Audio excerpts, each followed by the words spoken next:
কানাইঘাট থেকে কত তারিখের মধ্যে এটা সরিয়ে ফেলার কথা ছিল? যেই তারিখে ম্যাম সরাইছিল ওই তারিখে আমরা মালটা আনছি ওদের অপশনের কাগজের সাথে আমাদের মালের মানে আমরা ওদের ওই পিয়ার সেন্টার বাই এখানে তো মজুত করার কথা না। এই ব্যক্তি কি সেটা কিনা সেটাও কনফার্ম করার বিষয়। আপনার নাম কি? আমার নাম আসাদুজ্জামান, আমি ওনার প্রতিনিধি সিরাজউদ্দিন। আপনি বলতেছেন আপনারা লুকাছড়ার পাথর?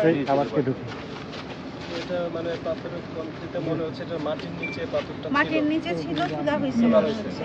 পুরাটুকুলি মাটির দাগ আছে এবং সাদা পাথর। 2018 সালের মানে ঠিক করা মাল ছিল 5,000 টাকার মাল তো লো কোয়ালিটি। এটা মাল বাংলো বেশিরভাগ মাটি স্টকে ছিল 5-7 বছর, তার জন্য এটা কোয়ালিটি আরো খারাপ হয়। এটা কানাইঘাটে ইয়ে করতে হবে।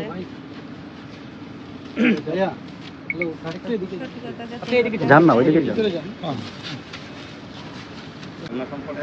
আমি দেখি এটা তো জব্দকৃত মাল। জি জি জব্দকৃত মাল আবার আমরা অকশনে কিনে আনছি। ওরা 44 লাখ সিফটি অকশনে কিনা হয়েছিল, ওইটার অংশ থেকে আমরা 40,000 সিফটি। এই ব্রিফটা এখানে মালামাল কি এক ভাগে রাখা হয়েছে? পাথর রেখে ইয়া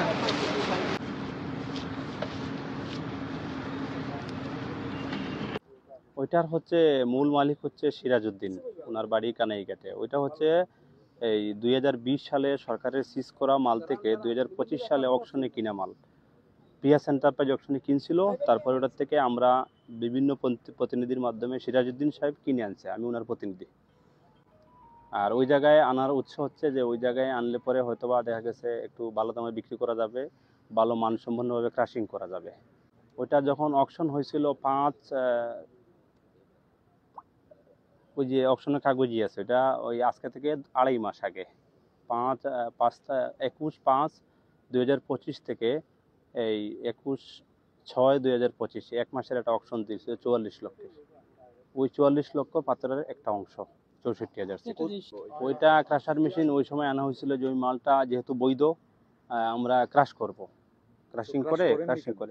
ক্রাশিং করিনি যে বর্তমানে বিভিন্ন অভিযান প্রবলেমের কারণে। আর ধরেন আমাদের এই মুহূর্তে যে একটা সেল ছিল, এই সেলটা আপাতত ক্যান্সেল হয়ে গেছে, এর জন্য ক্রাশিং করা হয়।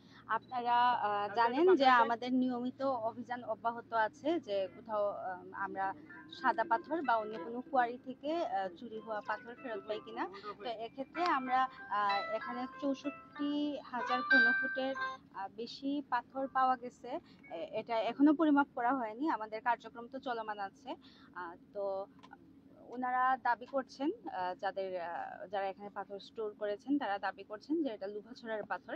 তো এটা লুভাছড়া থেকে কিভাবে, লুভাছড়ার পাথর নাকি সাদা পাথর, এটা মানে মাটির নিচে রেখে সাদা পাথর, এটা কালার একটু মেটে হয়ে গেছে, এই বিষয়টা আমাদের ভেরিফিকেশন করতে হবে, টেস্ট করতে হবে। যদি দেখা যায় যে এগুলা ওনারা লিগ্যাল ভাবে নিয়ে আসেন নাই, সেক্ষেত্রে আমরা এটা যে স্থান থেকে নিয়ে আসা হয়েছে সে স্থানে ফেরত পাঠিয়ে দিব। আর এখানে যদি তারা লিগ্যাল ভাবে নিয়ে আসেন আর চুক্তির কোনো শর্ত তারা লঙ্ঘন করেন ইজা নিলামের, সেক্ষেত্রেও আমরা ব্যবস্থা নিব। এটা এই মুহূর্তে এই সবগুলা পাথর আমরা জব্দ করে স্থানীয় মেম্বার সাহেবের জিম্মায় দিলাম, এবং হলো আমরা খুব দ্রুততম সময়ের মধ্যে সবকিছু ভেরিফাই করে তারপর হলো আমরা ব্যবস্থা নিব।